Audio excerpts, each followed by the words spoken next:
Nagriring ang telepono sa kanyang mesa. Isang ordinaryong hapon lang dapat iyon sa opisina. Puno ng tunog ng mga keyboard, mahinang bulungan ng mga katrabaho, at ang pamilyar na amoy ng kape. Ngunit ang sunod-sunod na pagring ng telepono ni Arabella Santos ay parang isang alarmang sumisira sa kapayapaan ng lahat. Sinagot niya ito, medyo inis pa sa pang-istorbo. Hello? Ara? Anak? Si Aling Nena to, ang kapitbahay ninyo. Nanginginig ang boses sa kabilang linya. Ara, kailangan mong umuwi ngayon din ang nanay mo si Eliana, kinuha siya ng mga pulis. Parang bombang sumabog ang mga salitang iyon sa pandinig ni Ara. Nabitawan niya ang telepono. Bumagsak ito sa sahig na may malakas na kalabog, ngunit hindi niya iyon narinig. Ang tanging naririnig niya ay ang mabilis na kabog ng sarili niyang dibdib. Ang nanay niya, si Aling Eliana, ang mabait at mahinhing nanay niya na kahit minsan ay hindi nakasakit ng damdamin ng iba. Kinuha ng pulis. Ara, anong nangyari? Tanong ng katabi niyang si Beth. Pero hindi siya makasagot. Parang may humablot ng hangin mula sa kanyang mga baga. Ang mundo niya ay biglang umikot. Ang mga mukha ng katrabaho niya ay lumabo. Ang tanging malinaw lang sa isip niya ay ang imahe ng kanyang ina. Hindi na siya nagpaalam. Kinuha niya ang kanyang bag at tumakbo palabas ng opisina. Ang mga luha ay nagsisimula ng mamuo sa kanyang mga mata. Ang amoy ng alikabok at lumang papel ang sumalubong kay Ara pagpasok niya sa presinto ng pulisya. Ang lugar ay maingay at magulo, puno ng mga taong nagsisigawan at mga pulis na abala. Para itong ibang mundo, isang mundong hindi nababagay para sa kanyang ina. At doon, sa isang sulok, sa likod ng rehas na bakal, nakita niya si Aling Eliana. Nakaupo ito sa isang kahoy na bangko, nakayuko at tahimik na umiiyak. Ang kanyang malambot na mukha ay puno ng takot at pagkalito. Nang makita siya nito, mas lalo itong napahagulgol. Inay, sigaw ni Ara, tumakbo siya palapit sa selda. Hinawakan niya ang malamig na rehas. Inay, anong nangyari? Bakit po kayo nandito? Anak ti. Humihikbing sabi ni Aling Eliana. Hindi ko alam, Ara. Wala akong kasalanan. Sinasabi nila, nagnakaw daw ako sa kumpanya. Malaking pera daw, anak. Pero alam mo namang hindi ko kayang gawin yon. Niyakap ni Ara ang mga daliri ng ina sa pagitan ng mga rehas. Ang puso niya ay parang pinipigas sa sakit. Ang ina niya, na buong buhay na nagtrabaho bilang isang simpleng accounting clerk sa Montenegro Holdings, ay inaakusahan ngayon ng qualified theft. Isang krimeng walang piyansa. Sino ang nag-akusa sa inyo, Nay? Ang bagong finance head daw, anak. Hindi ko na matandaan ang pangalan. Pero ang sabi nila, may matibay daw silang ebidensya. Alam ni Ara na imposible iyon. Pero paano niya ito papatunayan? Paano niya ilalabas ang kanyang ina sa impyernong ito? Isang pangalan lang ang pumasok sa isip niya. Ang tanging taong may kapangyarihang ayusin ang lahat ng ito. Ang may-ari ng kumpanya. Ang lalaking halos hindi niya nakakausap pero araw-araw niyang nakikita. Ang si Leandro Montenegro. Ang opisina ni Leandro Montenegro ay nasa pinakatuktok ng Montenegro Tower. Mula sa salaming bintana nito, tanaw ang buong Bonifacio Global City. Ang silid ay malawak, minimalist at malamig. Katulad ng lalaking nakaupo sa likod ng isang malaking mesa na gawa sa mahogany. Tumayo si Ara sa harap ng mesa, nanginginig ang mga kamay, pakiramdam niya ay napakaliit niya sa lugar na iyon. Sir, halos pabulong niyang sabi. Ngayong Montenegro, ako po si Arabella Santos, galing sa accounting department. Ang nanay ko po, si Eliana Santos T. Hindi siya pinatapos ni Leo. Itinaas nito ang isang kamay, senyales na tumigil siya.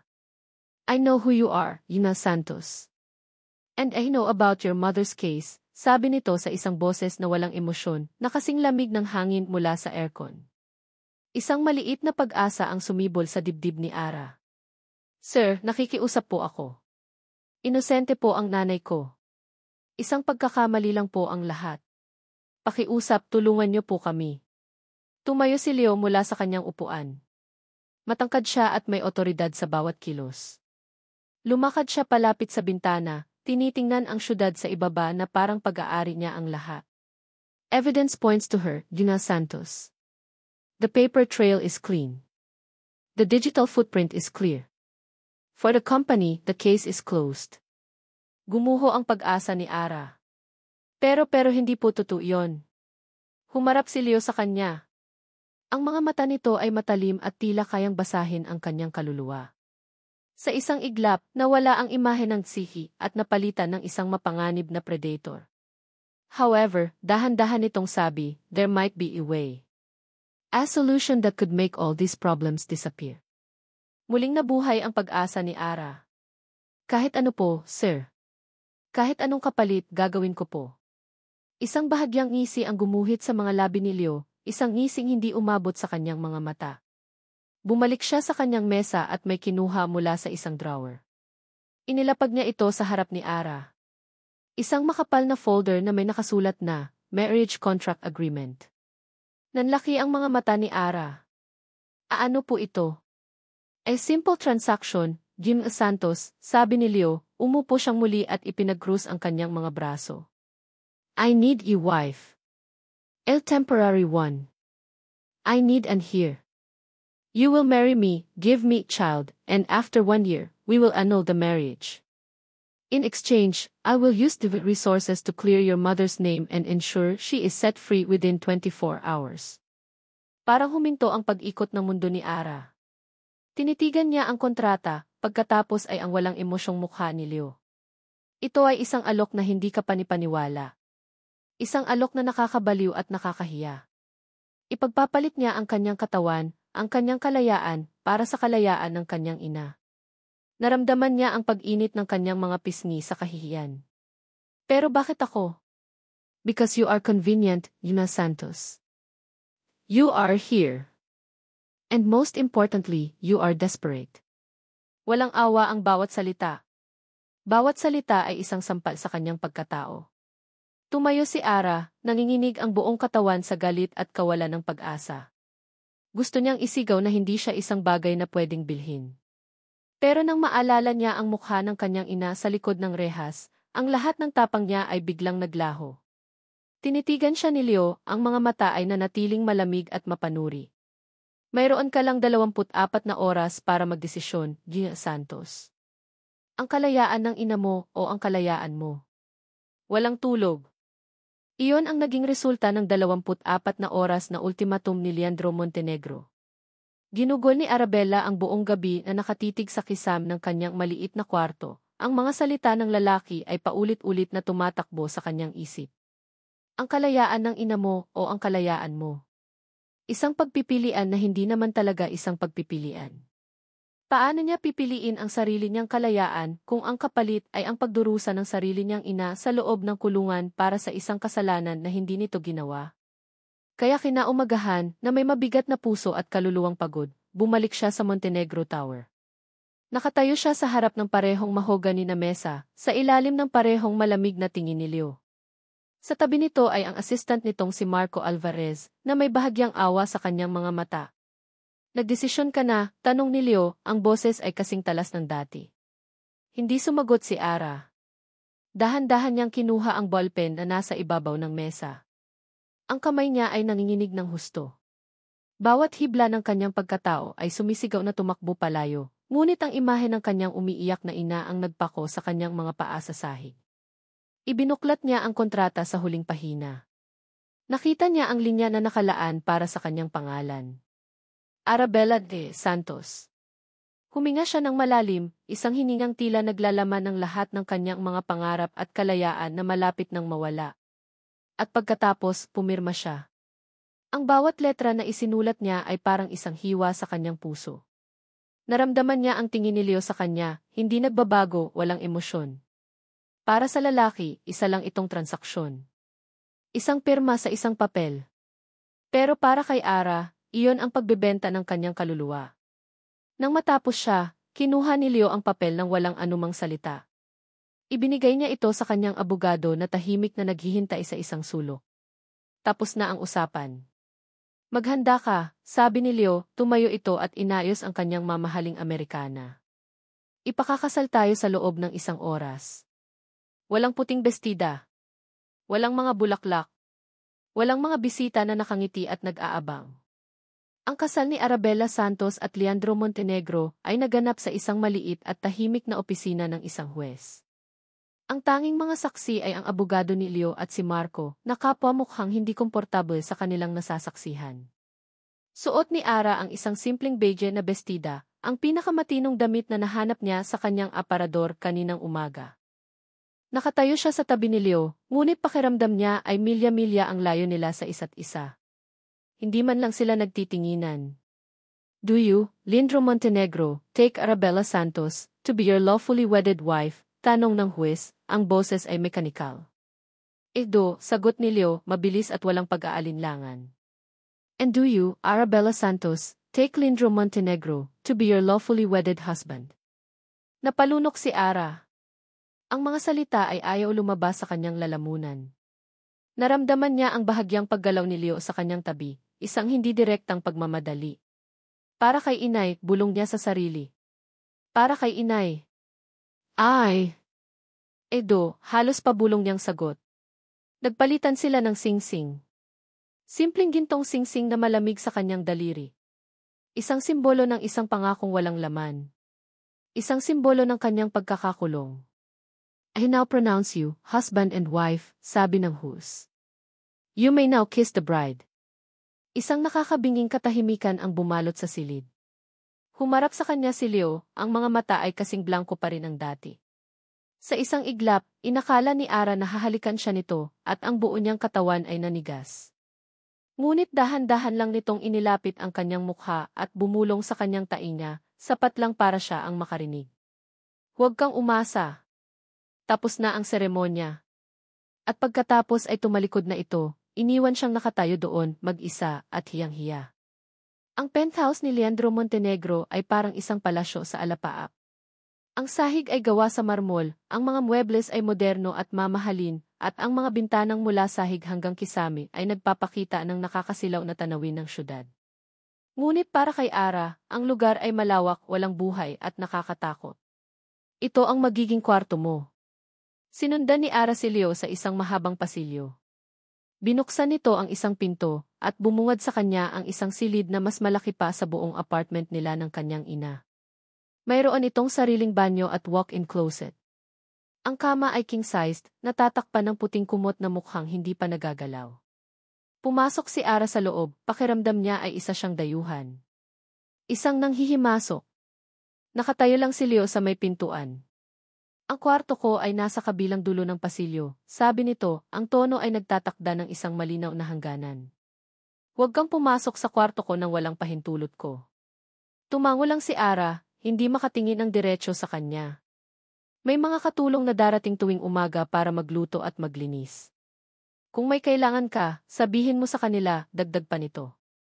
Pagkatapos ay tumalikod na ito at nagsimulang maglakad palayo. Montenegro," tawag ni Ara, ang boses ay nanginginig. Huminto si Leo ngunit hindi lumingon. Ang nanay ko po."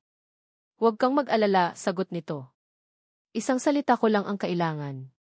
Makakalaya na siya mamayang gabi." At nagpatuloy na ito sa paglakad, ang tunog ng kanyang mga sapatos ay unti-unting nawala, iniwan si Ara sa nakakabinging katahimikan ng kanyang bagong kulungan. Isinara niya ang pinto. Isinandal niya ang kanyang likod dito at dahan-dahang napaupo sa sahig. Doon, sa gitna ng karangyaan na hindi niya kailanman pinangarap, niyakap niya ang kanyang mga tuhod at nagsimulang umiyak ng tahimik. Ang kanyang unang gabi bilang Leandro Montenegro. Ang kanyang gabi ng kasal. At siya ay nag-iisa. Nang biglang mag-ring ang kanyang cellphone. Kinuha niya ito mula sa kanyang bag, ang mga kamay ay nanginginig pa rin. "Inay calling." Pinunasan niya ang kanyang mga luha at sinubukang patatagin ang kanyang boses. Huminga siya ng malalim. "Hello, Nay." "Anak. Anak ko." Ang boses ni Aling Eliana sa kabilang linya ay puno ng kagalakan at luhang hindi na maitago. "Malaya na ako, Ara. Pinalaya na nila ako. Isang pagkakamali lang daw ang lahat. At anak, tumawag sa akin ang opisina ni Leandro Montenegro. Napakabait niya. Siya raw ang tumulong para maayos ang lahat. Utang natin ang buhay natin sa kanya, anak." Napasandal si Ara sa pinto, ang bawat masayang salita ng kanyang ina ay parang isang punyal na sumasaksak sa kanyang puso. Naramdaman niya ang muling pag-init ng kanyang mga mata. Talaga po, Nay? Mabuti naman po kung ganun. Okay ka lang ba, anak? Bakit parang iba ang boses mo? Napapikit si Ara ng mariin, pinipigilan ang isang hikbi na gustong kumawala. Okay lang po ako, Nay, pagsisinungaling niya, ang boses ay halos mabasag. Pagod lang po siguro sa trabaho. Masaya po ako para sa inyo. May isang bagong presensya sa bahay ni Leandro Montenegro. Hindi ito ang ingay ng mga katulong sa umaga o ang ugong ng air conditioning system. Ito ay isang presensyang tahimik. Isang presensyang halos hindi mo mararamdaman pero alam mong nandoon. At nakakainis ito para kay Leo. Sanay siyang mag-isa. Sanay siya sa kaayusan ng kanyang mundo, kung saan lahat ng bagay ay may tamang lugar at lahat ay sumusunod sa kanyang mga patakaran. Ngunit ang babaeng si Arabella Santos, Arabella Montenegro na pala ngayon, paalala niya sa sarili, ay isang variable na hindi niya kontrolado. Nakaupo siya sa kanyang home office, sinusubukang mag-focus sa mga ulat sa kanyang laptop, ngunit ang kanyang atensyon ay laging napupunta sa babaeng nasa labas. Nakita niya ito kaninang umaga sa malawak nilang dining table. Magkaharap sila pero parang may isang pader na hindi nakikita sa pagitan nila. Tahimik itong kumakain, halos hindi tumitingin sa kanya. Napansin ni Leo na napakakonti ng kinain nito. Ilang subo lang ng kanin at isang maliit na piraso ng isda. Pagkatapos ay tumayo na ito, nagpaalam ng mahina at bumalik sa kwarto nito. Iniwan siyang mag-isa sa malaking mesa, at sa unang pagkakataon sa mahabang panahon, naramdaman niya ang katahimikan ng kanyang bahay. Ngunit ngayon, ang katahimikan ay may kasamang kakaibang pakiramdam. Hindi ito kapayapaan. Ito ay kawalan. Sir, sigurado ka ba dito? Ang boses ni Marco Alvarez ang pumutol sa kanyang pag-iisip. Pumasok ang kanyang pinagkakatiwalaang assistant sa opisina, dala ang isang tasa ng kape. Inilapag ni Marco ang kape sa mesa ni Leo. Sir, tungkol sa kasal ninyo. Paano kung maging komplikado ang lahat? Sumimsim si Leo sa kanyang kape, ang mga mata ay nanatiling nakatutok sa screen ng laptop. It's a business deal, Marco. Nothing more. Kailangan ko ng tagapagmana para patatagin ang posisyon ko sa board. Kailangan niya ng tulong para sa nanay niya. Isang simpleng palitan. Pero, sir, isang tao si Kim Ref Montenegro. Hindi siya isang commodity. Halata ang pag-aalala sa boses ni Marco. Tumingin si Leo kay Marco, isang malamig na tingin. Trabaho mo lang ang gawin mo, Marco. Ako na ang bahala sa personal kong buhay. Tumango si Marco, alam na hindi na niya dapat ituloy ang usapan. Ngunit bago ito umalis, huminto ito. Nga pala, sir. Tumawag si Ma'am Katrina. Nasa Pilipinas na daw siya ulit. Gusto ka daw niyang makita. Sa pagkarinig ng pangalang iyon, bahagyang nanigas ang panga ni Leo. Katrina. Isang imahe ang biglang pumasok sa kanyang isip. Isang madilim na gabi, ang tunog ng umuulan, at ang malakas na sigawan sa loob ng isang kotse. You're suffocating me, Leo. Palagi ka na lang ganyan. I'm just trying to protect you. Ang matinis na tunog ng preno. Ang pagkabigla. Ang dugo. Napapikit si Leo ng mariin, pilit na iwinawaksi ang alaala. Isang alaala ng sakit at pagkakasala na matagal na niyang ibinaon sa kanyang isipan.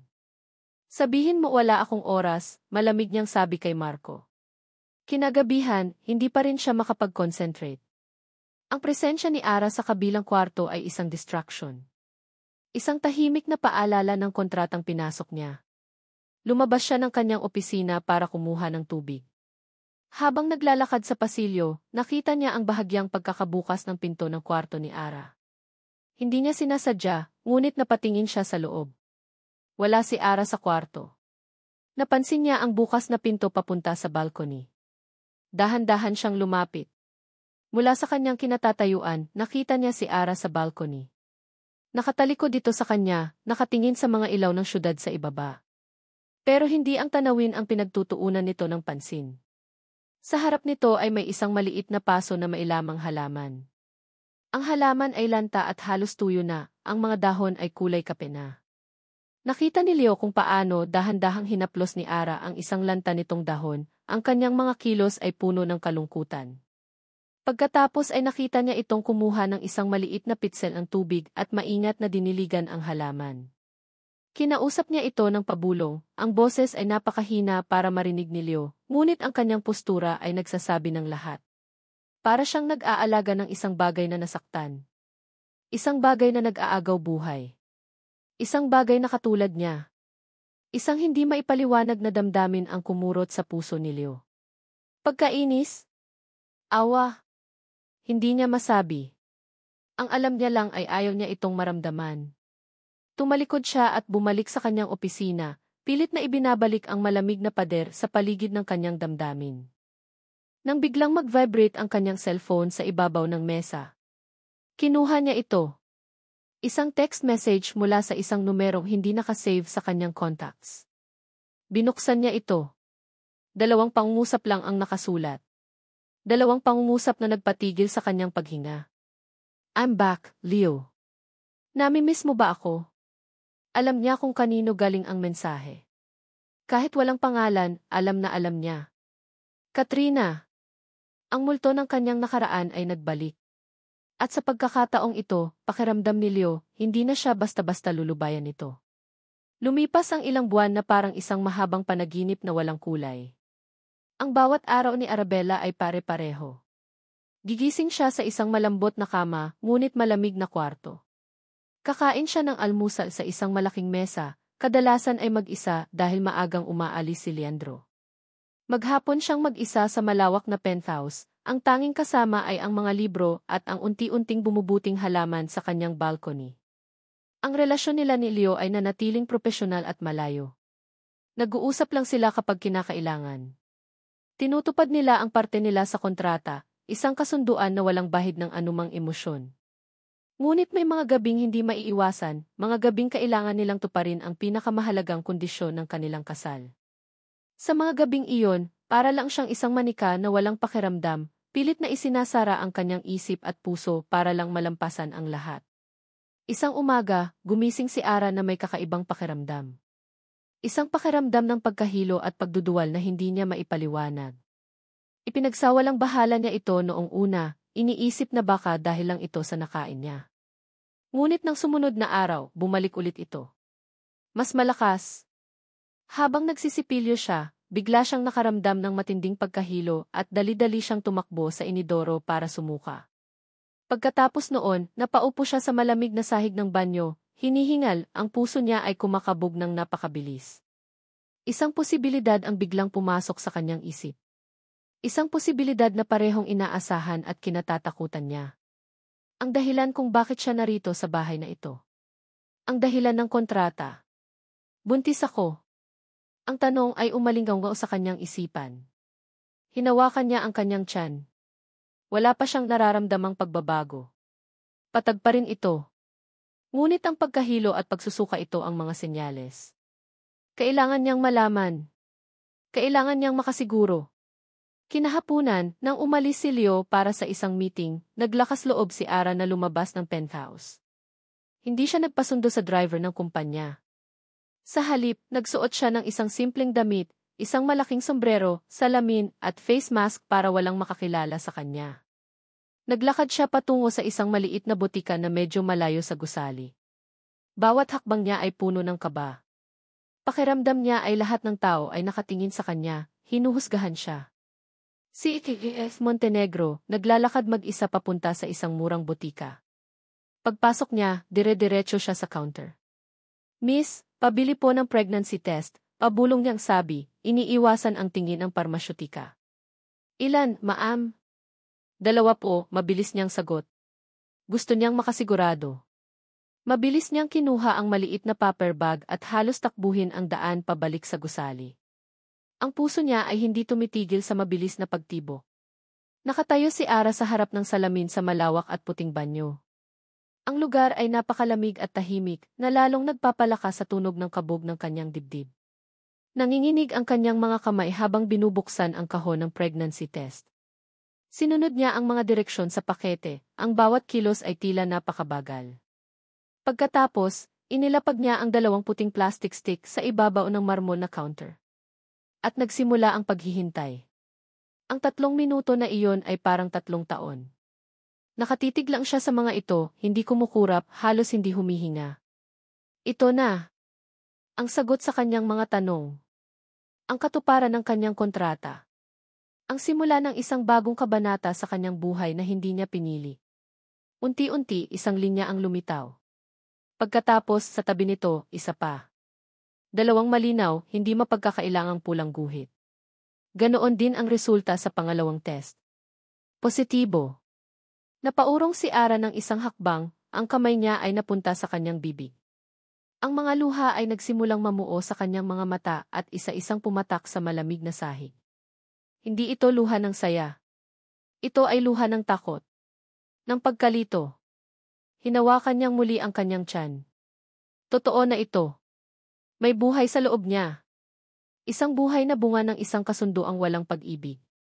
Ang tagapagmana ni Leandro Montenegro. Napaupo siya muli sa sahig, yakap-yakap ang sarili. Ano na ang mangyayari ngayon?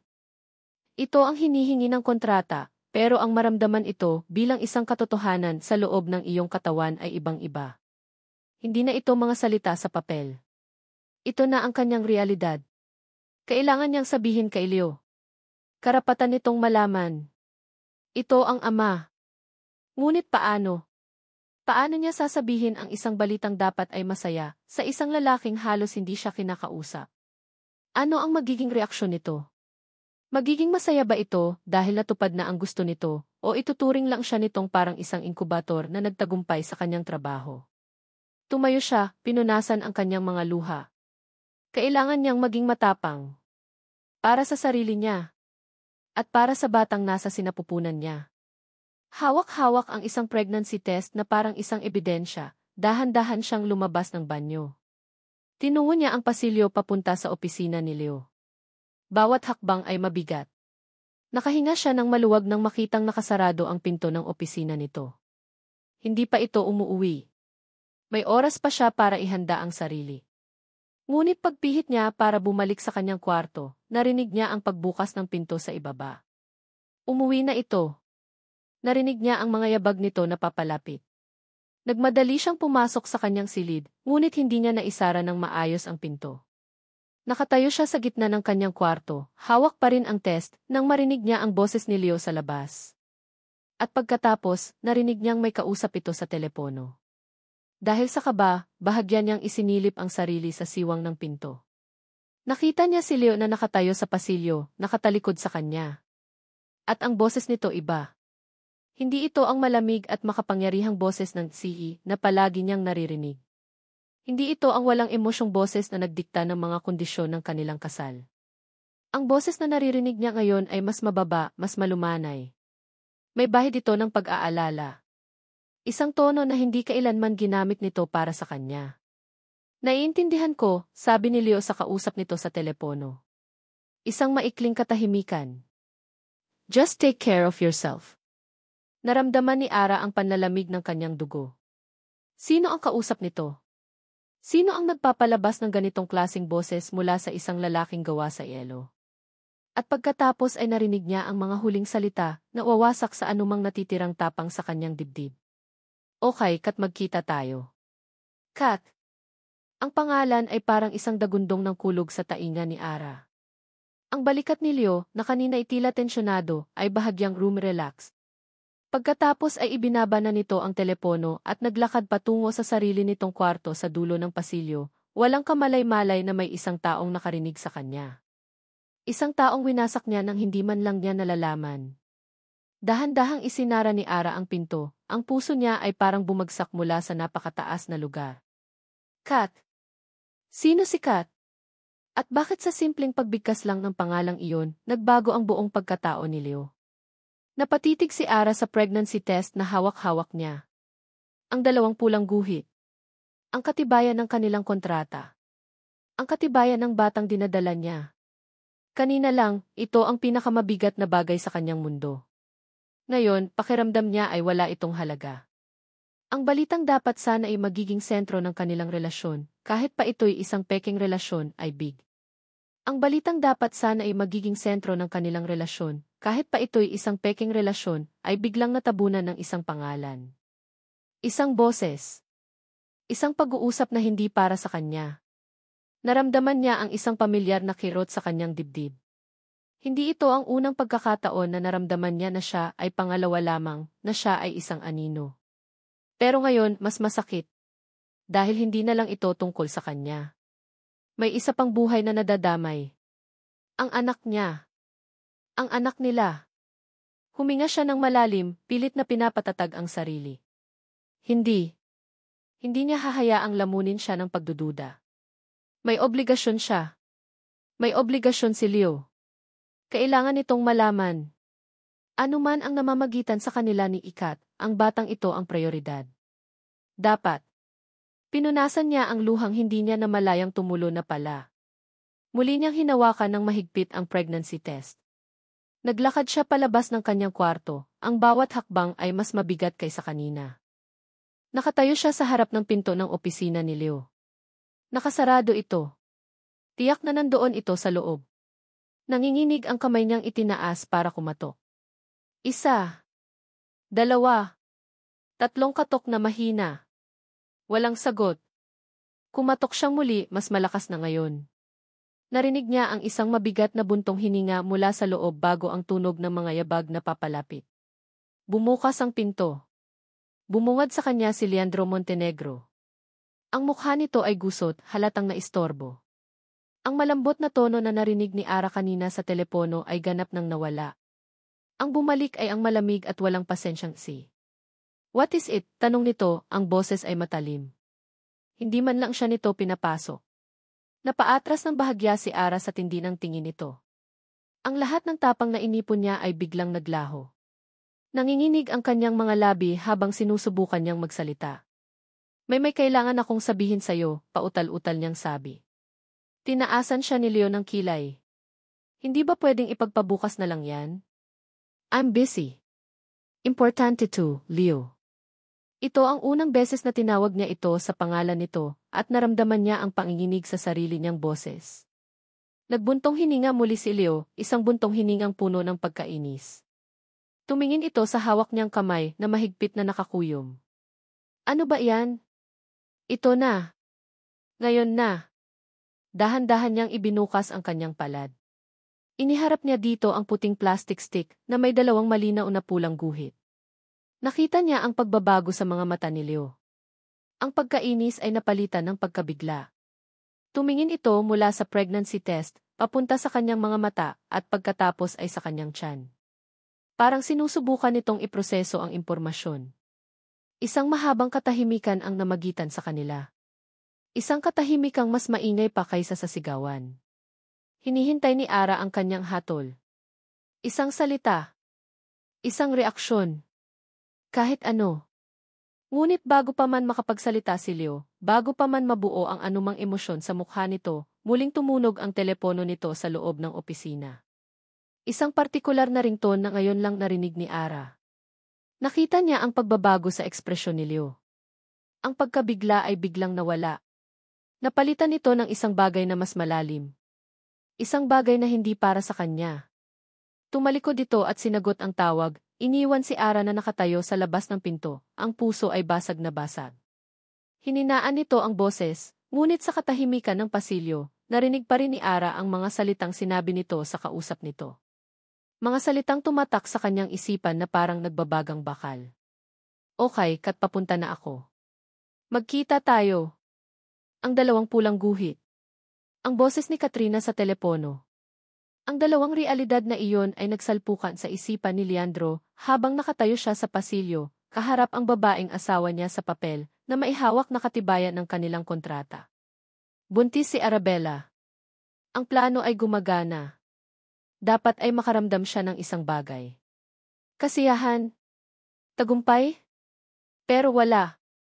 Ang tanging naramdaman niya ay ang biglang paglamig ng kanyang dugo nang marinig niya ang pangalan ni Katrina.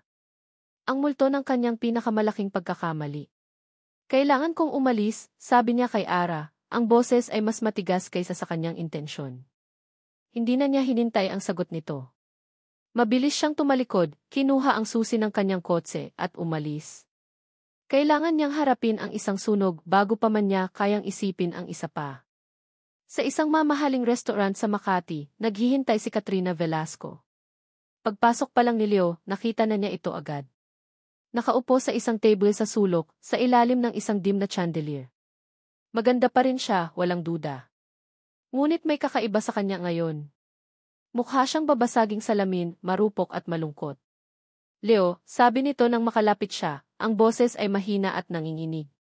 Tumayo ito para salubungin siya ng isang yakap na masyadong mahigpit, masyadong desperado.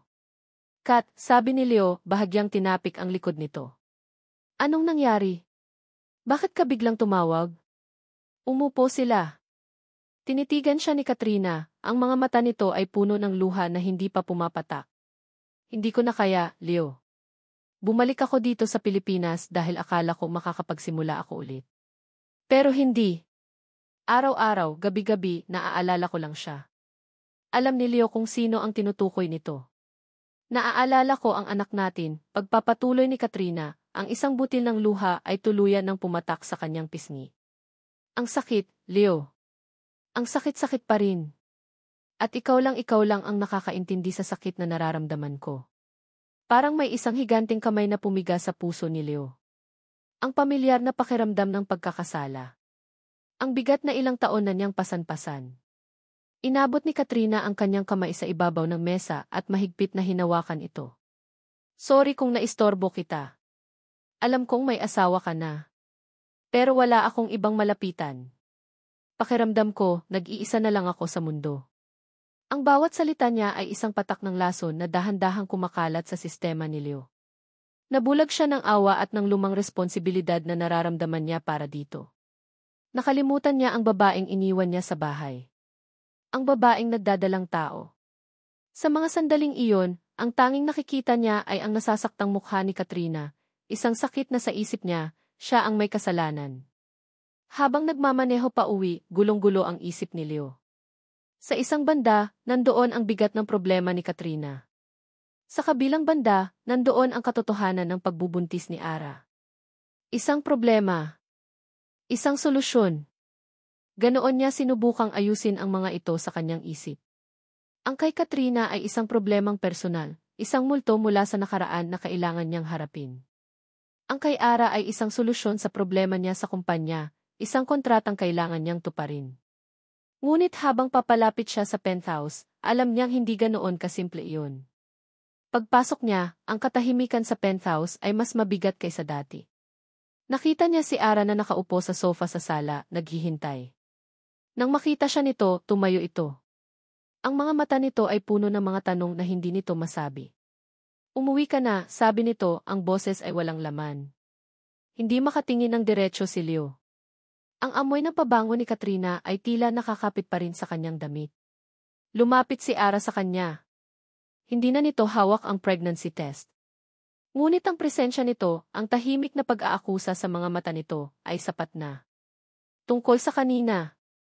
Magpa-schedule ka ng check-up bukas, puto ni Leo sa sasabihin nito. Ito ang tanging paraan na alam niya para kontrolin ang sitwasyon. Ang harapin ito sa paraang praktikal, hindi emosyonal. Sasama ako sa'yo. Nakita niya ang bahagyang pagkabigla sa mukha ni Ara, na sinundan ng pagkabigo. Marahil ay may inaasahan itong ibang reaksyon. Isang salita ng kagalakan o kahit pag-aalala. Ngunit ang natanggap nito ay isang utos. Tumango lang ito ng walang salita at tumalikod, naglakad pabalik sa sarili nitong kwarto. Iniwan si Leo na nakatayo sa gitna ng sala, nakakaramdam ng isang bagay na hindi niya mapangalanan. Kinabukasan, sa isang pribadong klinika, ang dalawa ay tahimik na nakaupo sa loob ng examination room. Ang hangin ay puno ng tensyon. Pumasok ang isang may edad na doktora, ang ngiti nito ay mainit at palakaibigan. Good morning, MT and Emref Montenegro. Ready na ba tayo para makita si baby? Walang nagsalita. Humiga si Ara sa examination bed. Nilagyan ng doktora ng malamig na gel ang kanyang tiyan.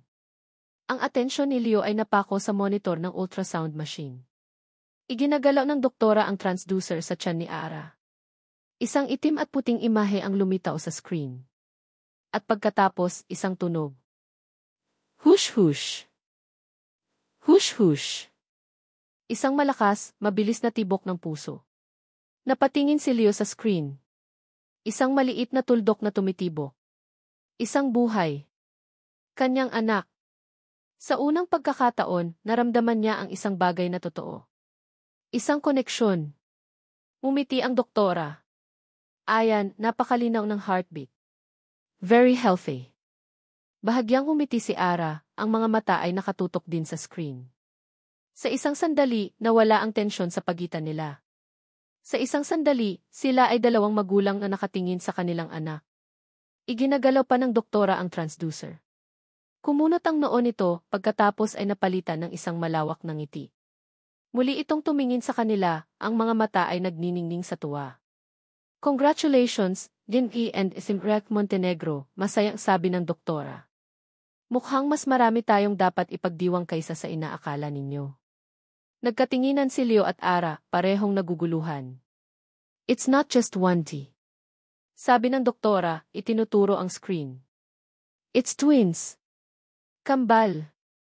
Ang salitang iyon ay paulit-ulit na umalinggaw sa isipan ni Arabella habang sila ay nasa biyahe pa uwi mula sa klinika. Kambal. Hindi lang isa, kundi dalawa. Walang nagsasalita sa loob ng sasakyan. Nakatitig lang si Ara sa labas ng bintana, pinagmamasdan ang mga gusaling mabilis na dumadaan, ngunit hindi niya talaga ito nakikita. Ang atensyon niya ay nasa loob ng kanyang sinapupunan. Sa dalawang maliliit na pusong sabay na tumitibok.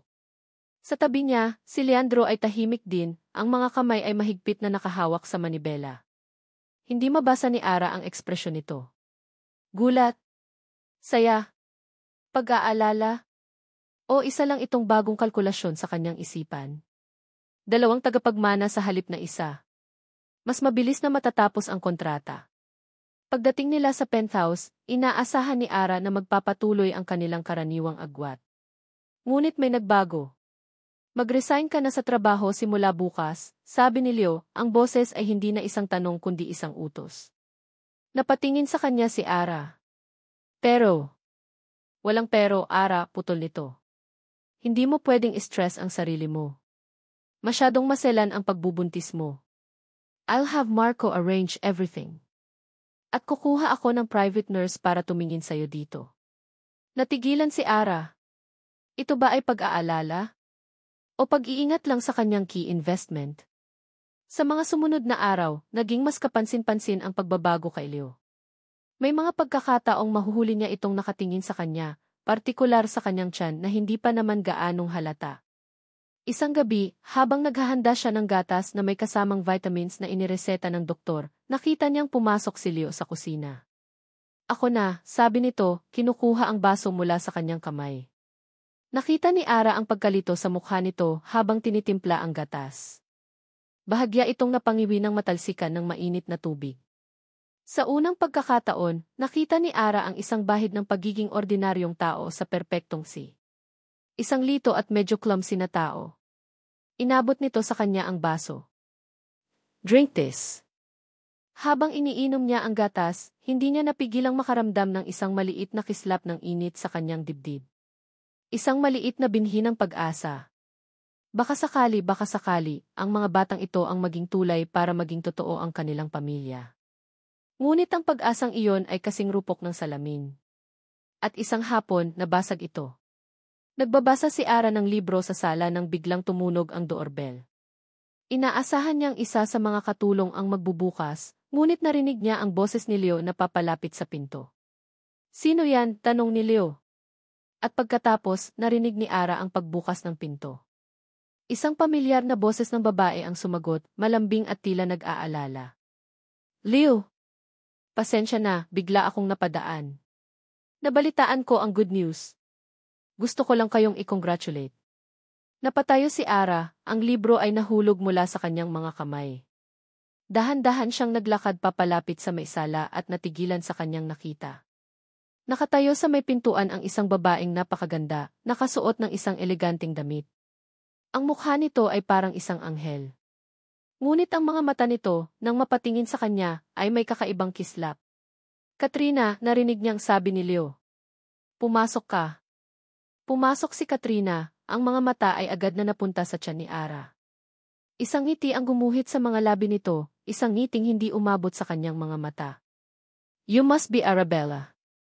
It's so nice to finally meet you. Congrats sa inyo. Sa inyong dalawa. Biglang kinuha ni Leo ang kanyang cellphone. Excuse me for a moment. I need to take this call.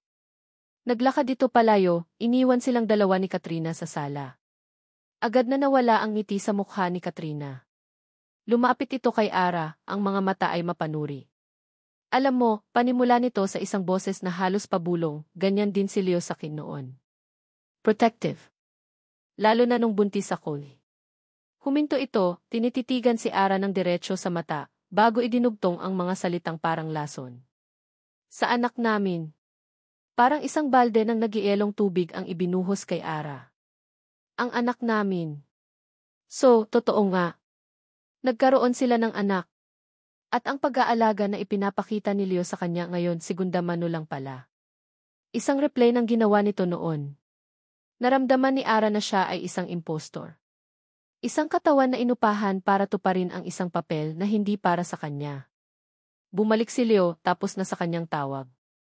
Nakita nito ang tensyon sa pagitan nilang dalawa at ang namumutlang mukha ni Ara. May problema ba? Tanong nito. Umiling si Ara, hindi makapagsalita. Umiti muli si Katrina. Wala naman, Leo. Kinakamusta ko lang si Ara. Sige na, aalis na rin ako. Ayoko nang makaistorbo. Nang makaalis si Katrina, hinarap ni Leo si Ara. Anong nangyari? Bakit ganyan ang itsura mo? Wala, malamig na sagot ni Ara. Ang kirot sa kanyang puso ay nagiging galit. Ara, I saw your face, git ni Leo. Kung ano man yang iniisip mo, itigil mo na. She's been through a lot. Maging mabait ka naman sa kanya. Ang mga salitang iyon ay ang huling dago. Hindi lang siya nito, hindi pinaniwalaan, kinampihan pa nito ang babaeng iyon. Ang maliit na pag-asang naramdaman niya kanina ay ganap ng nadurog at naging abo. Tumalikod siya at naglakad papunta sa kanyang kwarto, iniwan si Leo na naguguluhan. Kinagabihan, habang nag-iisa sa kanyang kwarto, may isang delivery na dumating para kay Ara. Walang pangalan ng nagpadala. Isang maliit na kahon lang na nakabalot sa brown na papel. Nagtataka niyang binuksan ito. Sa loob, may isang bagay na nakabalot sa itim na tela. Nanginginig ang mga kamay niyang inalis ang tela. Bumungad sa kanya ang isang silver na baby bracelet. Maganda sana ito, ngunit sira. Bali sa gitna. At sa ilalim nito, may isang maliit na piraso ng papel. Kinuha niya ito. Ang sulat kamay ay elegante ngunit matalim, tila isinulat ng may diin. Sana hindi magaya ang mga anak mo sa sinapit ng anak ko. Nabitawan ni Ara ang kahon. Ang bracelet at ang papel ay bumagsak sa sahig. Napahawak siya sa kanyang tiyan, ang buong katawan ay nanginginig sa takot. Hindi ito isang simpleng paalala. Hindi ito isang simpleng pambabatikos. Ito ay isang banta. Napatingin siya sa pinto ng kanyang kwarto, pakiramdam niya ay biglang naging masikip ang malawak na silid. Ang penthouse na dapat sana ay isang ligtas na lugar ay biglang naging isang kulungan na may kasamang panganib. Si Katrina. Alam niyang si Katrina ang nagpadala nito. Ang babaeng may mukha ng anghel ay may puso ng isang demonyo. Naramdaman niya ang matinding takot, hindi para sa kanyang sarili, kundi para sa dalawang buhay na nasa loob niya.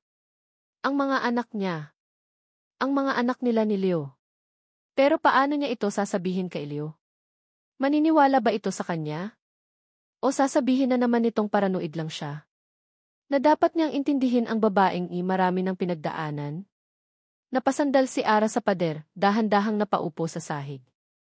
Napatingin siya sa sirang bracelet. Isang sirang pangako. Isang sirang buhay. At ngayon, isang sirang pag-asa. Dito niya napagtanto na ang laban na ito ay hindi lang tungkol sa isang kontrata o sa isang peking kasal. Ang laban na ito ay para sa kaligtasan ng kanyang mga anak.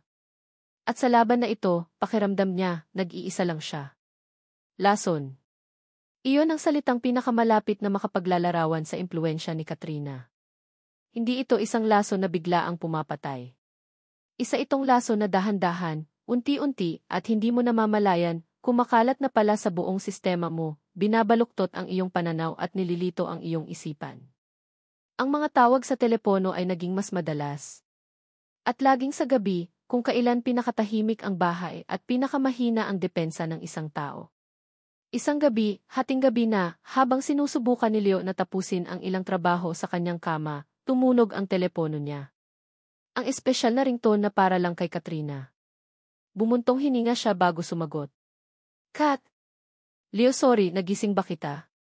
Ang boses nito sa kabilang linya ay basag at puno ng takot. Nanaginip na naman ako ng masama. Tungkol sa kanya. Napapikit si Leo. Ang pamilyar na bigat ng pagkakasala ay muling bumalik. It was just a dream, Kati. Pero parang totoo, Leo. Nandoon ako ulit sa kotse, naririnig ko ang sigawan natin at pagkatapos ang sakit. Nagsimula itong humikbi. Ikaw lang ang nakakaintindi, Leo. Ikaw lang. Tumayo si Leo at lumabas sa balcony para hindi marinig ni Ara, kahit pa nasa kabilang silid naman ito. Ang lamig ng hangin ng gabi ay hindi sapat para palamigin ang iritasyon at konsensyang sabay na kumukulo sa loob niya. Kinailangan niya ng halos 1 oras para pakalmahin ito. Mga pangakong babawi siya na hindi niya ito pababayaan. Pagbalik niya sa loob, ang buong penthouse ay tahimik. Ngunit ang isipan niya ay magulo. Ang sakit ni Katrina ang naging prioridad niya, at ang tahimik na presensya ni Ara sa kabilang kwarto ay naging isang istorbo na lang. Sa paniniwalang ang tensyon sa bahay ay dahil lang sa hindi pagkakaunawaan, gumawa si Leo ng isang desisyon na sa tingin niya ay lohikal. Inimbitahan niya si Katrina na maghapunan sa penthouse. Para at magkaayos na sila ni Ara. Iyon ay isang malaking pagkakamali. Ang hapunan ay isang perpektong pagganap mula kay Katrina. Mabait ito, palangiti at laging nagtatanong tungkol sa pagbubuntis ni Ara. Ngunit sa likod ng bawat ngiti ay mayroong nakatagong patalim. Si Ara naman ay tahimik lang, sumasagot sa paraang monosilabik, ang mga mata ay laging nakayuko. Nakaramdam si Leo ng inis. Bakit hindi na lang subukan ni Ara na maging mabait? Hindi ba niya nakikita na sinusubukan namang makipagkaibigan ni Katrina? Ang gabi ay natapos sa isang sakuna. Habang inaabot ni Katrina ang isang serving dish, aksidente, nitong natabig ang isang kopita ng red wine, at ang laman nito ay tumapon lahat sa puting bestida ni Ara. Oh my God! I'm so sorry, tili ni Katrina, ang mukha ay nagpapakita ng perpektong pagkagulat. Ngunit nakita ni Ara ang panandaliang ngisi sa mga labi nito bago ito nagkunwari. Tumayo si Ara, ang mukha ay hindi maipinta. Sinadya mo iyon? Ano? Hindi. Bakit ko naman gagawin yon? Sabi ni Katrina, ang mga mata ay nagsimula ng mamasa. Ara, that's enough, saway ni Leo, tumatayo para tulungan si Katrina na punasan ang kalat. It was an accident. Hindi, Leo. Nakita ko, giit ni Ara, ang boses ay nanginginig sa galit at pagkabigo. You're being paranoid and childish, Ara, hindi na napigilan ni Leo na sabihin. Hindi mo ba nakikita? She's trying. Bakit ba ang hirap para sa'yo na intindihin ang pinagdadaanan niya? Ang mga salitang iyon ay tumagos kay Ara na parang mga bubog. Nakita ni Leo ang sakit sa mga mata nito bago ito tumalikod at mabilis na naglakad papunta sa kanyang kwarto, sinasara ang pinto ng may kalabog. Naiwan si Leo kasama si Katrina na ngayon ay umiiyak na. Sorry, Leo. Kasalanan ko to, siguro dapat hindi na lang ako pumunta. Mas lalong lumaki ang inis ni Leo kay Ara at ang awa niya para kay Katrina. Kinagabihan, hindi makatulog si Leo. Lumabas siya ng kanyang kwarto at napadaan sa silid ni Ara. Bahagyang nakabukas ang pinto. Nakita niya itong nakaupo sa kama, nakatalikod sa pinto, ang mga balikat nito ay nanginginig. Umiiyak ito ng tahimik. Isang bahagi niya ang nakokonsensya. Alam niyang nasaktan niya ito. Alam niyang ang mga salita niya ay masyadong matalim. Ngunit ang imahe ni Katrina na umiiyak at humihingi ng tawad ay mas malakas. Ang lumang kasalanan ay mas mabigat kaysa sa bagong responsibilidad. Hormones lang yan ng pagbubuntis, sabi niya sa sarili, isang madaling dahilan para pagaanin ang kanyang konsensya. Magiging okay din ang lahat. Bumalik siya sa kanyang opisina, nagbubuhos ng isang baso ng alak, ang isip ay puno ng frustrasyon. Nang biglang bumukas ang pinto at pumasok si Marco. Ang mukha ng kanyang assistant ay seryoso, walang bakas ng karaniwan nitong pagiging magaan. May dala itong isang manipis na folder. "Sir, I think you need to see this," sabi ni Marco, ang boses ay mababa at may pag-aalala. Inilapag nito ang folder sa ibabaw ng mesa. Tumingin si Leo sa folder pagkatapos ay kay Marco. "Ano to?" "I was reviewing some old files, sir." Tungkol sa kaso ni Aling Eliana, ang nanay ni Enrique Montenegro. Huminga ng malalim si Marco. "Sir, may hindi tama sa kaso ng nanay ni Ara. Parang may nagtanim ng ebidensya. Ang sirang baby bracelet at ang nakasulat na banta ay itinago ni Arabella sa ilalim ng kanyang mga damit sa pinakailalim ng aparador. Ngunit kahit hindi niya ito nakikita, ang imahe nito ay nakatatak na sa kanyang isipan. Hindi niya sinabi kay Leo. Ano ang sasabihin niya? Paano niya ipapaliwanag ang isang bagay na napakadaling itanggi? Sasabihin lang nitong nag-iimbento siya, na gumagawa siya ng paraan para sirain si Katrina. At sa huli, siya na naman ang lalabas na masama. Siya na naman ang magiging paranoid and childish. Kaya pinili niyang manahimik. Pinili niyang mag-ingat. Ang penthouse na dati isang malawak na kulungan lang ay naging isang lugar na puno ng panganib. Bawat anino ay tila may banta. Bawat tunog ay nagpapakaba sa kanya. Ang tanging nagpapatatag na lang sa kanya ay ang dalawang buhay sa loob niya. Gabi-gabi, kinakausap niya sila ng pabulong. "Kailangan nating maging matatag, mga anak," bulong niya habang hinahaplos ang kanyang tiyan na bahagya ng umuumbok. "Kailangan nating protektahan ang isa't isa. Dahil sa huli, tayo-tayo lang ang magkakasama." Isang hapon, habang nag-aayos siya ng mga bulaklak sa isang florera sa sala, muling dumating si Katrina. Hindi na siya nagdo-doorbell. Dire-diretso na itong pumapasok na parang pag-aari rin ito ang lugar. "Hi, Ara," masayang bati nito, may dalang isang paper bag mula sa isang mamahaling baby boutique.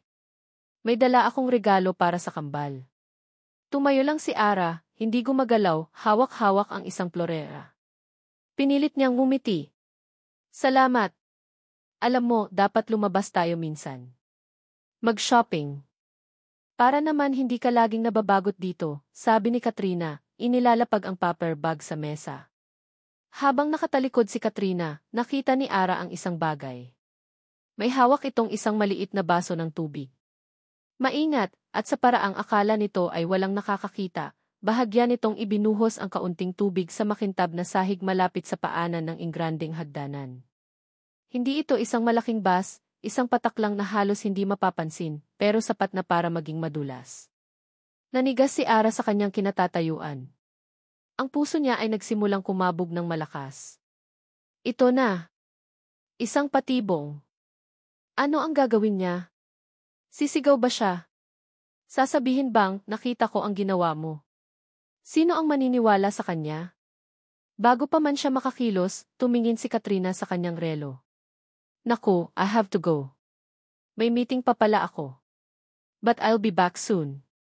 At pagkatapos ay naglakad na ito papunta sa pinto. Naiwan si Ara na nakatitig sa maliit na basang bahagi ng sahig. Nag-iisip kung ano ang dapat gawin. Pupunasan ba niya ito? O hahayaan na lang? Hindi niya namalayan ang oras. Ang kanyang isip ay abala sa pag-iisip. Maya-maya pa, narinig niya ang tunog ng pagbukas ng pinto sa ibaba. Umuwi na si Leo. At sa eksaktong sandaling iyon, parang isang perpektong dula na isinadula, muling pumasok si Katrina sa penthouse. "Naiwan ko pala ang cellphone ko." At pagkatapos, isang nakakabinging sigaw. Nakita ni Ara ang lahat sa slow motion. Ang pagtapak ni Katrina sa basang bahagi ng sahig. Ang pagkawala ng balanse nito. Ang pagbagsak nito sa sahig ng may malakas na kalabog. "Ah! Ang paa ko," sigaw ni Katrina, ang mukha ay napuno ng sakit habang hawak-hawak ang kanyang bukong-bukong. Kasabay nito, si Leo ay kakarating lang sa tuktok ng hagdan.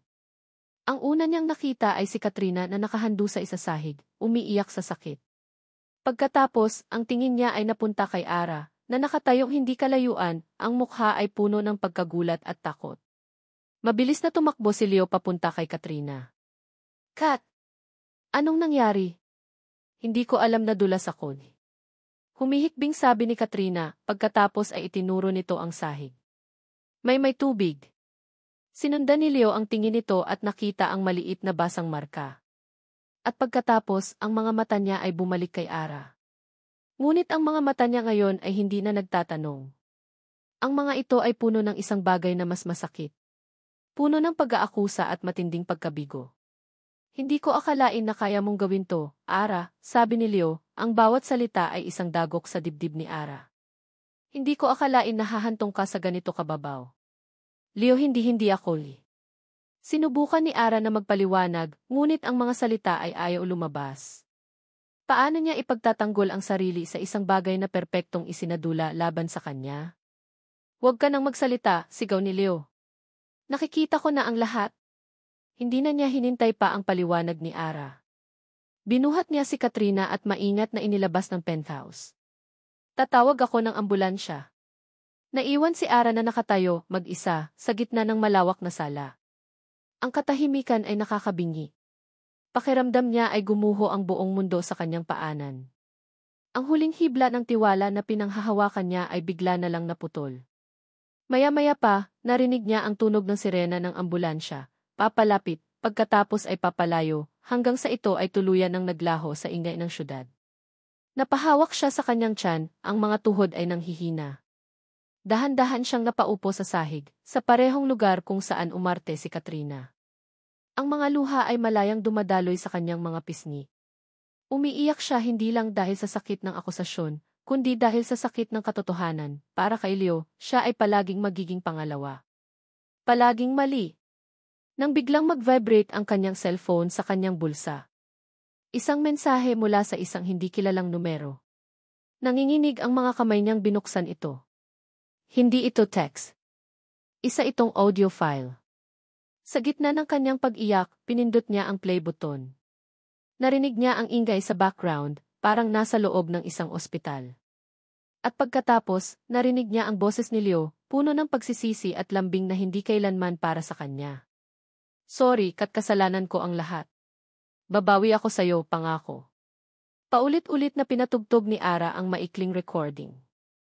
Bawat pag-ulit ay isang saksak sa kanyang puso. Ang boses na iyon. Ang mga salitang iyon. Ang pangakong iyon. Kasalanan ko ang lahat. Iyon ang mga salitang gusto niyang marinig mula kay Leo. Isang pag-amin ng pagkakamali. Ngunit hindi ito para sa kanya. Ito ay para kay Katrina. Babawi ako sa'yo, pangako. Isang pangako. Isang pangako sa babaeng sumisira sa kanya. Ibinaba ni Ara ang kanyang cellphone. Tinitigan niya ang kawalan, ang mga luha ay tumigil na sa pagpatak. Ang matinding sakit ay napalitan ng isang nakakamanhid na lamig. Tapos na. Wala nang dapat ipaglaban. Wala nang dapat patunayan. Ang bawat pag-asa na binuo niya, gaano man kaliit, ay ganap ng nadurog. Siya at ang kanyang mga anak ay hindi kailanman magiging prioridad ni Leo. Sila ay isang obligasyon lang. Isang kontrata. Isang abala sa tunay na pag-ibig nito para kay Katrina. Dito, sa malamig na sahig ng marangyang penthouse, habang yakap-yakap ang kanyang tiyan, gumawa si Ara ng isang desisyon. Hindi niya palalakihin ang kanyang mga anak sa isang bahay na puno ng kasinungalingan. Hindi niya hahayaang maramdaman ng mga anak niya na sila ay isang pagkakamali o isang abala lang. Karapatan nilang mahalin. Karapatan nilang maging una sa lahat. At kung si Leo ay hindi kayang ibigay iyon, siya na lang. Siya na lang mag-isa. Ang audio recording. Iyon ang naging hudyat. Ang tunog ng pagguho ng lahat ng bagay na pinanghahawakan ni Arabella. Pinakinggan niya ito ng paulit-ulit hanggang sa makabisado na niya ang bawat bigkas, ang bawat tono ng pagsisisi sa boses ni Leo. Ang sakit ay unti-unting napalitan ng isang matigas at malamig na determinasyon. Hindi na siya iiyak. Tapos na ang panahon ng pagiging biktima. Ngayon, kailangan niyang maging isang ina. Kinagabihan, habang wala si Leo, tiyak na nasa ospital pa rin ito, binabantayan si Katrina, ginawa ni Ara ang tanging bagay na alam niyang tama. Kinuha niya ang kanyang cellphone at tinawagan ang nag-iisang taong makakaintindi sa kanya. Hello, Nay, sinubukan niyang patatagin ang kanyang boses, ngunit narinig pa rin ang panginginig nito. Ara! Anak, anong nangyari? Gabi na sagot ni Aling Eliana, ramdam agad ang pag-aalala. Doon na bumigay si Ara. Ang mga luhang pinigilan niya kanina ay bumuhos na parang isang sirang dam. Nay! Nay, hindi ko na po kaya, humihikbi niyang sabi. Gusto ko na pong umuwi. Isang sandaling katahimikan ang sumunod. Walang tanong si Aling Eliana kung bakit o paano. Bilang isang ina, naramdaman niya ang sakit ng kanyang anak. Sige, anak. Hintayin mo ako. Pupunta ako dyan. Wag po, Nay. Wag po dito, mabilis na sabi ni Ara. Ayaw niyang mag-eskandalo. Ayaw niyang makita ni Leo ang kanyang ina. Magkita na lang po tayo. Nay, tulungan niyo po ako. Aalis na ako dito. Ang pag-alis ay isang tahimik at mabilis na operasyon. Hindi nagdala si Ara ng maraming gamit. Ayaw niya ng anumang bagay na magpapaalala sa kanya ng buhay sa penthouse na ito. Kinuha lang niya ang ilang damit, ang kanyang mga personal na gamit, at ang maliliit na damit sanggol na binili niya ng palihim noong isang linggo, isang pares ng maliliit na medyas, isang puting bonnet, at malambot na kumot. Ito lang ang mga bagay na maihalaga sa kanya ngayon. Habang inilalagay niya ang mga ito sa isang maliit na maleta, napatingin siya sa paligid ng malawak na walk-in closet. Ang mga mamahaling damit at sapatos na ibinigay sa kanya ni Leo ay naroon pa rin, hindi nagagalaw. Para siyang isang estranghero sa sarili niyang buhay. Pinuntahan niya ang kwarto, ang mga mata ay lumilibot sa bawat sulok. Ang malaking kama kung saan siya natutulog mag-isa. Ang balcony kung saan niya inalagaan ang lantang halaman na ngayon ay nagsisimula ng yumabong. Ang larawan ng isang pamilya na hindi kailanman magiging totoo. Isang huling bagay ang kailangan niyang gawin. Lumapit siya sa kanyang bedside table. Kumuha siya ng isang piraso ng stationery at isang panulat. Ano ang isusulat niya? Isang mahabang liham ng panunumbat? Isang paliwanag? Hindi. Walang saysay. Sa huli, simple at maikli lang ang isinulat niya. Ang mga salita ay tila isinulat gamit ang dugo mula sa kanyang sugatang puso. Pagkatapos, hinubad niya ang singsing sa kanyang daliri. Ang simpleng gintong singsing na simbolo ng kanilang kasal. Ang singsing na malamig at mabigat, parang isang posas. Nagkita sila ni Aling Eliana sa lobby ng gusali. Nang makita ni Ara ang kanyang ina, tuluyan na siyang napahagulgol at niyakap ito ng mahigpit. Tama na, anak. Nandito na si nanay, bulong ni Aling Eliana habang hinahaplos ang kanyang likod.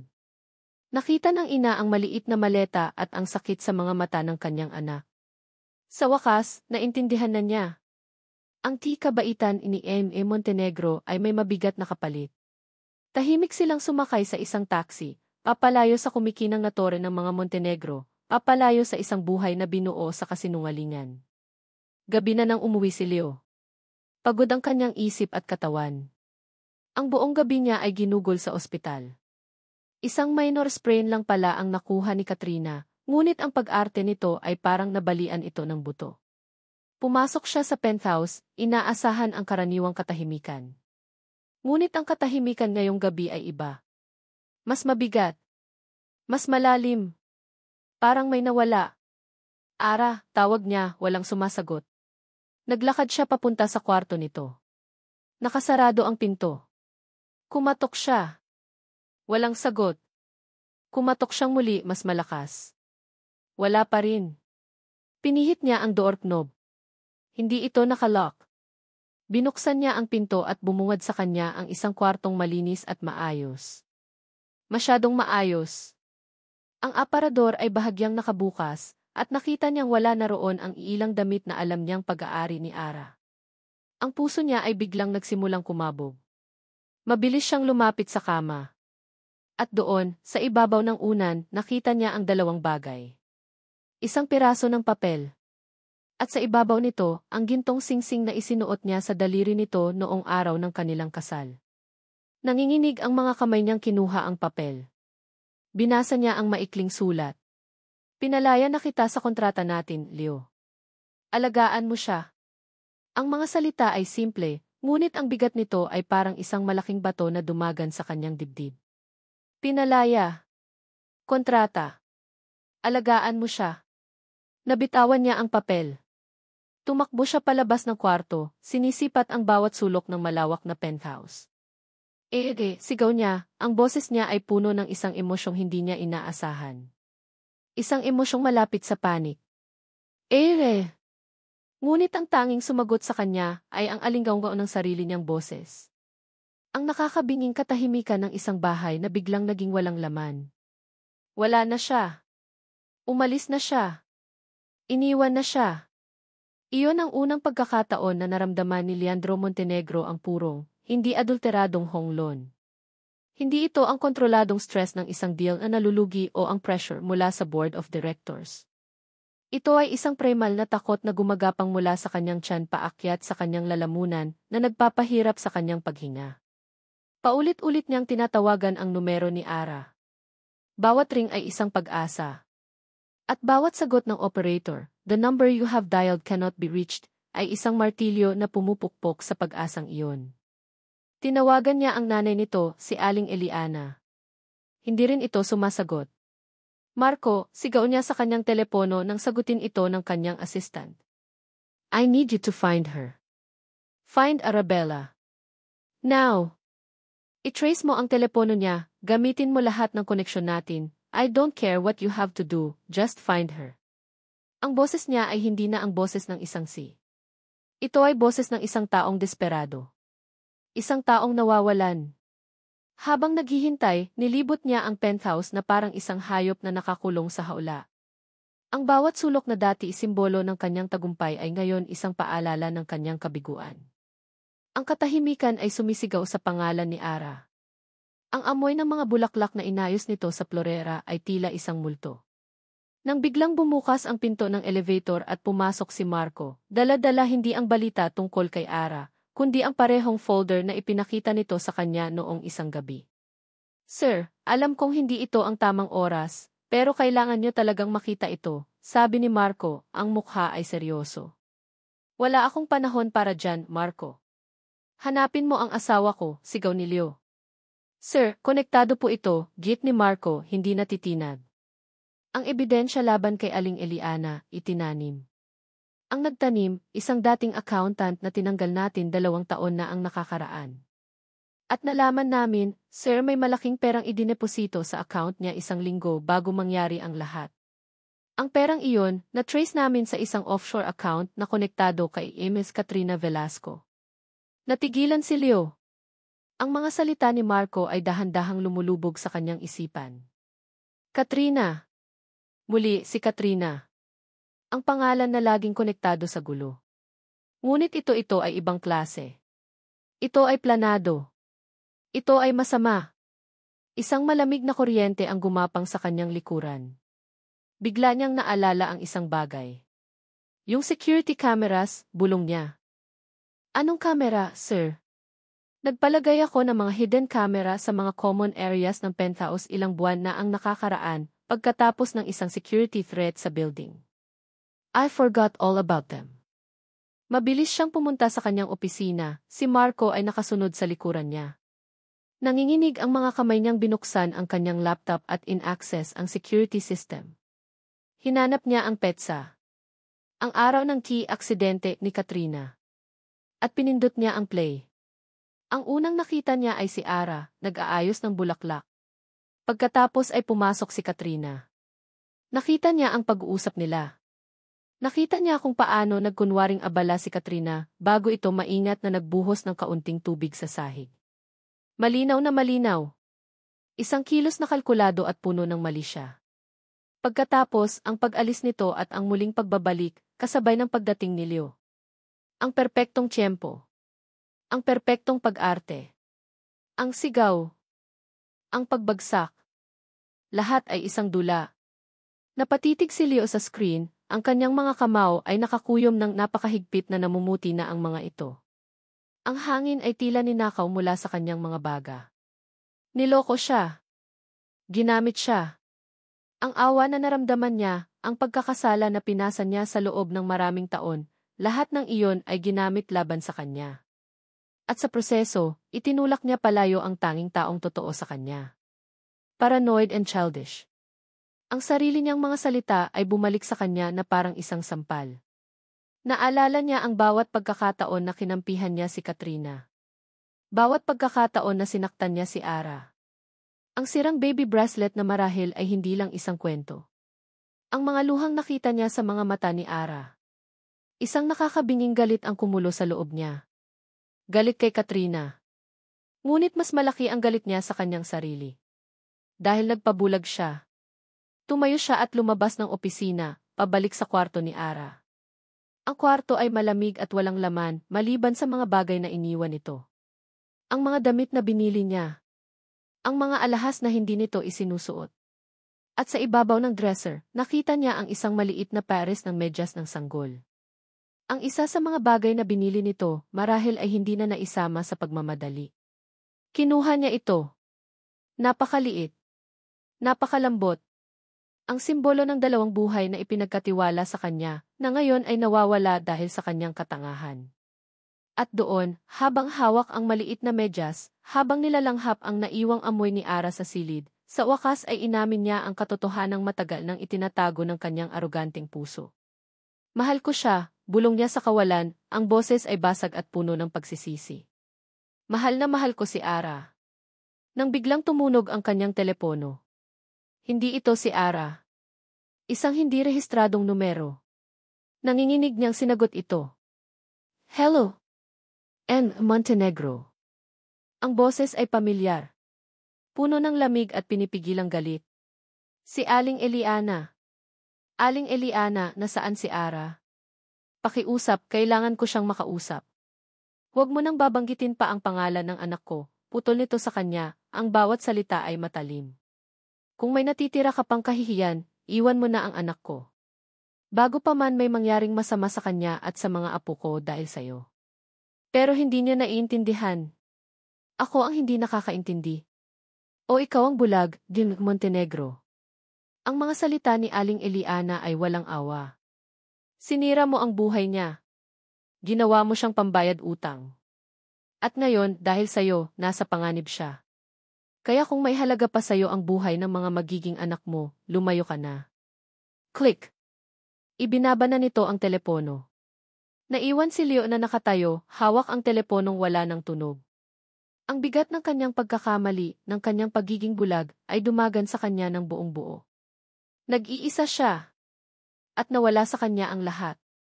Pagkatapos ng halos 2 araw na walang tulog at walang tigil na paghahanap, sa wakas, natagpuan niya sila.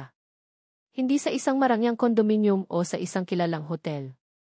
Kundi sa isang maliit at simpleng bahay sa isang tahimik na probinsya sa Laguna, na pag-aari ng isang malayong kamag-anak ni Aling Eliana. Ang lugar ay payapa, napapaligiran ng mga puno, isang malaking kaibahan sa magulo at maingay na syudad. Isang lugar na perpekto para magtago. Bumaba si Leo mula sa kanyang sasakyan. Ang dating tikas ng sisi ay napalitan ng isang lalaking pagod, ang mamahaling damit ay gusot, ang mga mata ay may malalim na bilog dahil sa puyat at pag-aalala. Wala na ang ere ng kapangyarihan. Ang narito ngayon ay isang lalaking desperado na mabawi ang lahat ng nawala sa kanya. Si Aling Eliana ang sumalubong sa kanya sa pintuan. Ang mukha nito ay matigas na parang bato, ang mga mata ay puno ng galit na para sa isang ina na pinoprotektahan ang kanyang anak. Ano ang ginagawa mo dito? Malamig nitong tanong. Aling Eliana, pakiusap po. Sabi ni Leo, ang boses ay pagod at halos mabasag. Kailangan kong makausap si Ara. Pakiusap kahit 5 minuto lang. Wala na kayong dapat pag-usapan, matigas na sagot nito. Umalis ka na bago pa ako tumawag ng pulis. Hindi po ako aalis hanggat hindi ko siya nakakausap. Giit ni Leo, ang desperasyon ay gumagapang sa kanyang boses. Umalis ka na, sigaw ni Aling Eliana, hinarangan ang pintuan.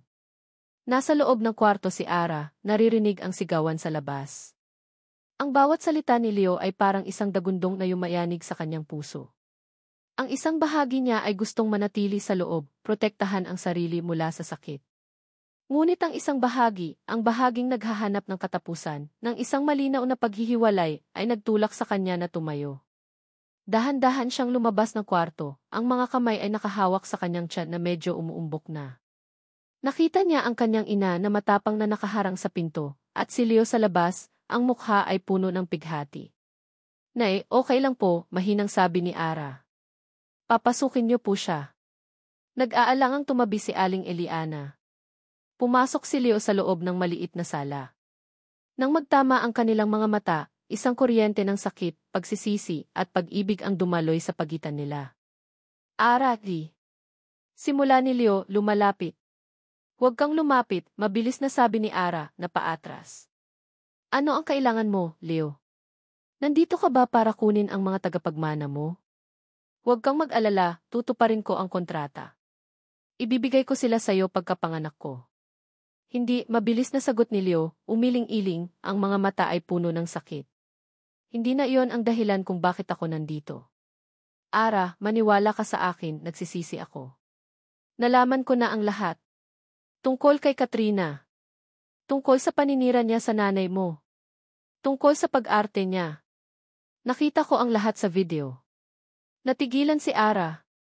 Video. Ngunit bago pa man siya makasagot, isang pamilyar na tunog ng makina ng kotse ang huminto sa labas. Isang kotse na napakamahal para sa isang simpleng probinsya. Bumukas ang pinto ng kotse at bumaba si Katrina. Ngunit hindi na ito ang Katrina na may mukha ng anghel. Ang mukha nito ngayon ay puno ng galit at pagkasuklam. Well. Look what we have here, sabi ni Katrina, pumapalakpak ng dahan-dahan habang papalapit sa bahay. Pathetic little family reunion. Nanigas si Leo nang makita si Katrina. Paano siya nito nahanap? Tiyak na pinasundan siya nito. Anong ginagawa mo dito, Katrina? Malamig na tanong ni Leo, humarang siya sa harap ni Ara na parang isang panangga. Ano sa tingin mo? Tumawa si Katrina, isang tawang walang saya. Sinusundo ko ang sa akin. Akala mo ba matatakasan mo ako, Leo? Matapos mo akong sirain. Tapos na ang laro mo, Katrina, sabi ni Leo, ang boses ay matigas na parang bakal. Kinuha niya ang kanyang telepono at ipinakita ang video ng key aksidente. Nakita ko na ang lahat. Ang paninira mo. Ang pagsisinungaling mo. I have everything. One call at mabubulok ka sa kulungan. Ngunit hindi na tinag si Katrina. Umisi lang ito, isang ngising nakakakilabot. Akala mo ba yan lang ang alas ko? Akala mo ba natatakot ako sa kulungan? Leo, hindi mo naiintindihan. Ang gusto ko ay makita kang masira. Ang maramdaman mo ang naramdaman ko. Ang mawalan ka ng lahat. Tumingin ito kay Ara, partikular sa tiyan nito. Gusto kong maramdaman mo ang sakit ng mawalan ng anak. Gusto kong makita yung pamilyang pangarap mo na maging abo. Doon na sumabog ang galit ni Leo. Wala kang karapatang pag-usapan ang anak natin. Hindi mo siya kailanman minahal. Ginawa mo lang siyang isang kasangkapan. At sino ka para humusga? Sigaw ni Katrina pabalik. Ikaw ang pumatay sa kanya. Hindi, sigaw ni Leo, ang boses ay puno ng sakit at isang bagong natuklasang katotohanan. Dahil sa huling 2 araw, hindi lang ang mga kasinungalingan ni Katrina ang inimbestigahan niya. Inimbestigahan niya ang lahat. Hindi ko siya pinatay, sabi ni Leo, ang boses ay dahan-dahan ngunit puno ng bigat. Because I found your old medical records, kat ang mga reseta na hindi mo kinuha. Ang mga babala ng doktor na hindi mo pinakinggan. Nawala ang ngisi sa mukha ni Katrina. Napalitan ito ng purong pagkagulat. You knew you had a high-risk pregnancy. Alam mong kailangan mong inumin ang mga gamot. Pero hindi mo ginawa, pagpapatuloy ni Leo, ang bawat salita ay isang hatol. You never wanted that baby. Ginusto mo lang ang gulo. Ang drama. Kaya ka nakipag-away sa akin sa kotse. You provoked me. Because either way, you would win. Kung hindi ka nalaglag, may anak tayo para itali ako. Kung malaglag ka, may kasalanan ako para itali ako habang buhay. Ang katotohanan ay lumabas na parang isang kidlat, isang katotohanang mas masakit at mas masama kaysa sa inakala ni Numan. Si Ara, na nakikinig sa lahat, ay napahawak sa kanyang bibig, ang mga mata ay nanlalaki sa takot at hindi makapaniwala. Ang buong pundasyon ng pagkakasala ni Leo, ang dahilan ng lahat ng kanyang pagdurusa, ay isang malaking kasinungalingan. Tumingin si Katrina kay Leo, ang mga mata ay nag-aapoy sa galit ng isang taong nahuli na. Ang kanyang huling alas ay nawala na. Ang kanyang perpektong dula ay nasira na. Sa isang iglap, ang kanyang mukha ay nagbago. Ang lahat ng rason ay nawala, napalitan ng purong, hayop na galit. Kung hindi Ali magiging akin, walang magmamay-ari sa'yo, sigaw nito. Sa isang mabilis na kilos, bumunot ito ng isang maliit at kumikinang na bagay mula sa kanyang bag, isang maliit na patalim. At sa bilis na hindi inaasahan, sumugod ito, hindi kay Leo kundi kay Ara. Sigaw ni Leo. Walang pag-aalinlangan, iniharang niya ang kanyang katawan. Inilagay niya ang sarili sa pagitan ng panganib at ng kanyang pamilya. Naramdaman niya ang isang matalim at mainit na kirot sa kanyang tagiliran, kasabay ng sigaw ni Ara at ni Aling Eliana. At pagkatapos, ang tanging nakita niya ay ang mga mata ni Ara na puno ng takot bago siya lamunin ng kadiliman. At dito nagtatapos ang kwento ni Leo at Ara, at ang simula ng kanilang tunay na pamilya. Mula sa kaibuturan ng aking puso, maraming salamat sa inyong walang sawang pagsubaybay at pagsama sa paglalakbay ni Ara at Leo.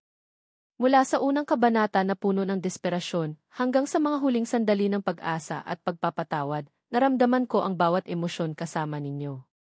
Ang pagsulat sa kwentong ito ay isa ring paalala para sa akin. Isang paalala na ang tunay na pag-ibig ay hindi isang kontrata na pinipirmahan, kundi isang pangako na pinaninindigan, lalo na sa gitna ng mga pagsubok.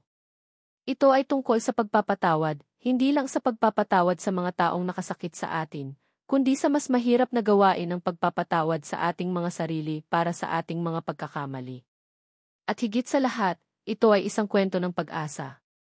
Na gaano man kadilim ang nakaraan, gaano man kalaki ang mga sugat, laging may espasyo para sa isang panibagong simula, lalo na kung ang pundasyon nito ay ang tapat na pagmamahal. Ngayon, nais ko namang marinig ang inyong kwento. Aling bahagi ng paglalakbay ni Ara at Leo ang pinakatumatak sa inyong puso? Anong aral ang inyong napulot? Huwag po kayong mag-atubiling ibahagi ang inyong mga saloobin sa comment section sa ibaba. Muli, maraming salamat. Hanggang sa ating susunod na kwento.